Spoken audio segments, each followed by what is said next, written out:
This afternoon, Rishi Sunak was up in Parliament explaining why he took the decision to join that coalition in attacking the Houthis, and also why he decided it was so urgent and pressing that went ahead before Parliament had even had the say. Here he is, distancing these strikes from those who claim that they are the result of what Israel is doing in Gaza.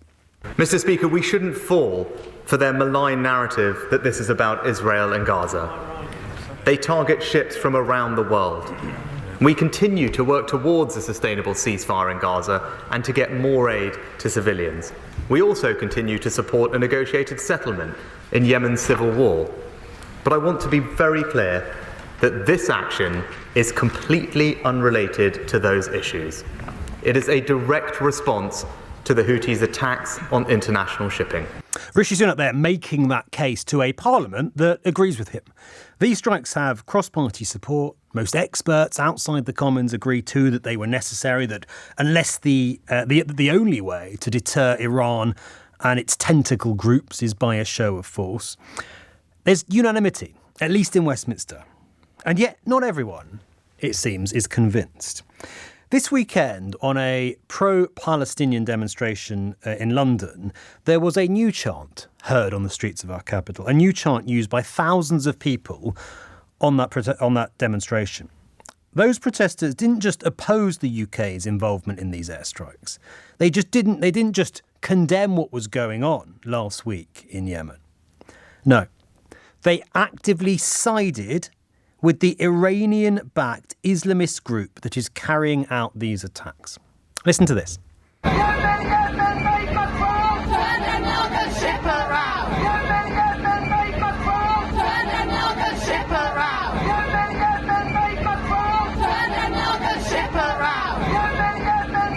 How on earth did we end up here? Because what you just heard there is thousands of people across the march, chanting the words, "Yemen, Yemen, do us proud, turn another ship around." I ask again, how on earth did we end up here? How did we get to the point where people on the streets of our capital city are so caught up in their anger about what's going on in the Middle East, and in some cases their hatred of Israel, that they think nothing of chanting their support for more attacks on innocent people on more cargo ships, that they think nothing of siding with Iranian proxy groups carrying out those attacks. And they don't stop there. They actively call for more of them. They call on that group to make them proud by attacking more ships. They are, in other words, aren't they, endorsing and inciting more terror attacks. I ask again, how did we get to this point? Because it seems to me, however concerned you might justifiably be about what is going on in Gaza, calling for more attacks on world shipping is not the answer. That if you think you are a right-minded person marching through London, thinking you're marching against attacks of civilians and marching for peace, and in doing so you end up arguing and calling and chanting for more missile attacks on mariners just doing their job in the Red Sea, then I think, frankly, that's an awful lot of people whose moral compass is pointing in a very strange direction right now. In fact, I would say their moral compass has been utterly corrupted. I understand the concern about Gaza. How can you not share the devastation, the heartbreak, the anger about what is happening in that region? And I understand the fury. I understand those who say this cannot go on. This has got to stop. But when that concern strays into calling for terror attacks on world shipping, absolutely not, if you ask me. How did we get there? How much does that concern you? And if you were of the view, as you might be, that these Houthis are somehow just a sort of peace-supporting social justice group that's just motivated by complete concern about the situation in Gaza, let me put you right. This is a group that was previously on the US prescribed list of terror groups, a group that Joe Biden this weekend still referred to as terrorists, a group that has forcibly recruited, according to the EU, more than 10,000 child soldiers, a group that systematically uses kidnapping, torture and rape to fulfill and further its objectives, a group that Human Rights Watch says has a particularly egregious record of obstructing agencies from reaching civilians in need, and a group, yes, whose flag contains the phrase, God is greatest, death to America, death to Israel, a curse upon the Jews. That's the group that people on the streets of London this weekend weren't just supporting, but were calling on to do them proud. Were calling on to continue the attacks that they have carried out in recent weeks, and recent years in fact, on ships in the Red Sea. How did we get there? 0345 6060 973. Can it be justified? Are you as concerned as I am and baffled and bemused that that's where seemingly right-minded people have ended up in their assessment of what's going on in the Middle East?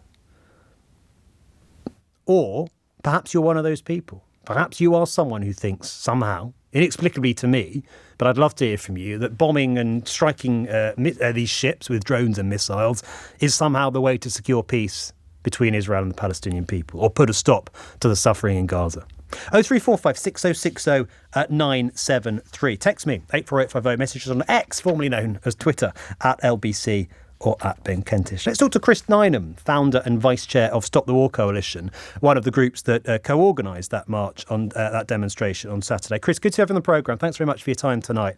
Let's start with that chant, if that's okay. Yemen, Yemen, do us proud, turn another ship around. Is that an appropriate thing for people on the protest that you helped organise to be chanting? Good evening.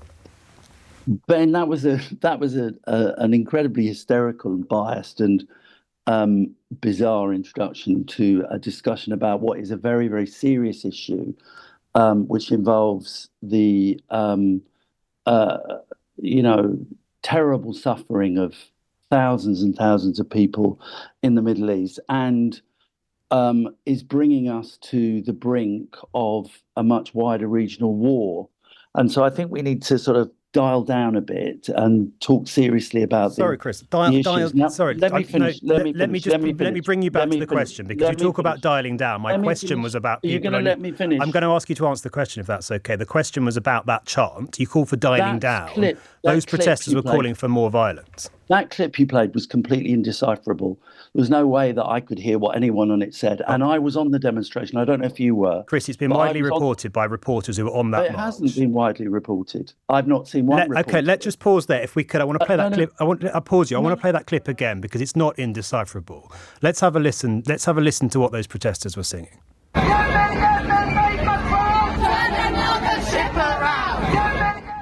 It's very clear. Yemen, Yemen, make us proud, turn another ship around. Why do you have to say it afterwards if it's so clear? No, it's not clear at all. Anyway, what's the evidence that came from our demonstration? I was on the demonstration. I was the chief steward of the demonstration. I didn't hear that slogan once, and nor did anyone of the hundreds of stewards who were involved in the operation. Are you denying that it was said? The issues. No, I want to focus first on that chart. I'm simply telling you that I've seen no evidence that it said. That clip you played is indecipherable. It's not indecipherable. Come on, Chris. Well, people who were there reported that that's what was said. Well, I haven't seen one of those reports. Okay. If it was said at that march, would you like to condemn it? Yeah, I don't think it's a good slogan at all, but I never heard it on the demonstration. Let's talk about the issues. And the issues, as you started your introduction with, and actually the reason that I was asked to come on this programme, is the fact that our government has, without any consultation in Parliament, taken us into what is potentially a new war in the Middle East, which has raises the possibility of much wider conflagration. And I think most people on the demonstration on Saturday simply feel that is an incredibly irresponsible act, that is not being done in the name of the British people. It's not something I believe the majority of people in this country support. It is the latest in a series of interventions in the Middle East which have caused absolute catastrophe, and it's something that we should oppose, and it's very undemocratic. And the slogan concerning Yemen that did happen on the demonstration and dominated the demonstration was stop bombing Gaza, stop bombing Yemen, because we don't want to see more people killed. We don't want to see a wider war developing in the region. What do you make of the attacks that the Houthis have carried out on international shipping lanes? Well, I mean, I don't support them, but I do understand the rage that people feel across the Middle East at the way in which the Palestinians are being ethnically cleansed by the Israeli army and the Israeli with the backing, obviously organised by the Israeli government. And I also feel that, I mean, I think you're wrong to say, actually, that there's a kind of consensus amongst foreign policy experts that that the attacks by the British and Americans and one or two other powers in the world are the way to go here. I've heard a number of quite mainstream foreign policy experts who say who make the obvious point that actually the best way to stop the tensions from increasing, the best way to stop these attacks taking place by the Houthis is to actually institute a ceasefire. And that's what we're saying, and that's what 80% of the British population are saying. Chris, you heard Rishi Sunak there in the House of Commons say that it is a malign narrative to suggest that the attacks carried out by the Houthis but this is ridiculous. Are related to what's going on in Gaza. That. But they obviously are, Ben. I mean, you know that. I know that. Everyone knows so that. Why were they? Why have the Houthis been attacking ships in the Red Sea for years? This is not just a response to the recent. They haven't. They have. For the last few years, there have been attacks by the Houthis on ships in the Red Sea. These attacks, they've not been reported on before. And the reason why we're having this conversation now, the reason why the whole of the media is rightly discussing this issue is precisely because the Houthis have launched these attacks. Whatever you may think of them, they have launched these attacks because they are appalled at the way in which the Palestinians have been treated. That's what they say, isn't it? That's their justification for them. And you take that at face value. Well, I have no reason not to be honest. What about, I mean, Chris, there's isn't no the reason not why to? The Houthis might not be angered by what the Israelis are doing to the Palestinians. Because I'm angry, and every right-thinking person in this country and around the world is angry because what we are looking at is genocide that is being supported not just by a government but by the political spectrum across Britain. And what the real problem here is the Chris, I want to pick up. You said there's no reason not to. You said there's no reason not to. Do you take everything that the Iranian regime and its proxies say at face value? Well, I don't fully accept, and like many commentators in the region, I don't actually characterize the Houthis as an Iranian proxy. They have links with their allies with the Iranians, but they are an agent of their own. They're funded and armed and supported by Tehran. We can agree on that. They have some funding by Iran, but look at the pictures of the protests that are taking place in Sana'a and in other cities in Yemen. Hundreds of thousands of people, possibly even millions of people actually, coming out on the streets of the capital and other cities because they're so angered at what is happening to the Palestinians. You're letting Iran off the hook. Let me finish. No, but this isn't really about Iran. Of course it's fundamentally about the fact that people across the Middle East feel absolutely appalled and disempowered and outraged at what the Israelis are doing. There was a huge demonstration in Tunisia on Saturday. But there was a massive demonstration in Jordan. Chris, it baffles Those are countries that aren't linked to Iran. You accept this group has close links to Iran, that it's armed and funded by Iran. It carries out attacks on international ships, and you say it's nothing to do with Iran. Come on. But it baffles me that you don't understand that people in the Middle East are absolutely outraged. I'm not saying they're not, but to say this has nothing to do with Iran is just a denial of reality. It's Iranian propaganda to suggest that. You don't need to bring in Iran to explain why a group that arms and funds them is carrying out those attacks. But you don't need to bring in Iran to explain why there is massive opposition to what is going on. That is the fundamental problem. And there's plenty of experts across the political spectrum, even people who are, Tory supporters, who recognise that this is the fundamental question that we all have to address. That it's too serious a problem not to analyse it objectively and honestly. That until there is some cessation, until there is a ceasefire and an end to the attacks on the Palestinians, all sorts of bad things are going to happen. I mean, one way of looking at it is to say, even if which I don't think it's morally right for Britain and America to bomb Yemen as a result of these attacks, is it actually going to make the situation better? Of course it's not. And if we've learnt nothing, or if we've learnt anything from the interventions that have taken place over the last 20 years in the Middle East, it is that intervention and militarization and these kind of attacks, they create a cycle of violence. How should, and that is what we are doing at the moment. Case, how should the West respond to Iran and aggression from Iran? Demand a ceasefire. That is so if there's a ceasefire between Israel and the Palestinian people, then Iran's antipathy and hostility to the West will just disappear. Well, there haven't been these attacks taking place by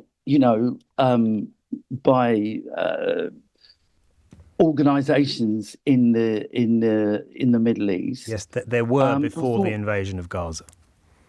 Yeah, but the problem is as well. The other aspect of this situation that has to be taken on board is that history didn't start on the 7th of October. But did they kidnap our civilians and our citizens too? Because Israel? No, but is that why they kidnapped Nazanin Zaghari Ratcliffe? Is that why they espouse the rhetoric they do about the West? It's all just because of Israel, Tehran?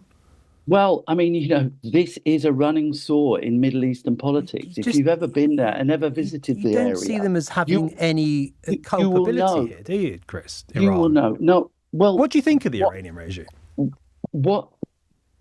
I mean, I'm very much opposed to any authoritarian regime, and I think the Iranian regime is authoritarian. But that doesn't mean I support a Western military intervention against them or a rhetorical kind of escalation against them. I mean, I completely oppose Saddam Hussein's regime.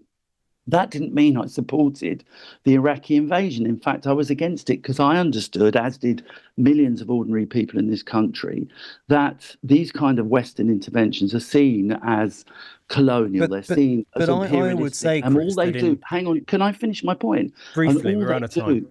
Well, all they do is they increase the amount of anger against the West. And what has been the result of the so-called war on terror? It has been a massive expansion in the breadth and strength of terrorist groups around different parts of the world. That's what we warned in the run-up to the Iraq war would happen, and that's what happened. We're out of time. Chris, really appreciate you coming on. Thank you. That was Chris Nineham, a founder and vice chair of Stop the War Coalition, making the case against the airstrikes.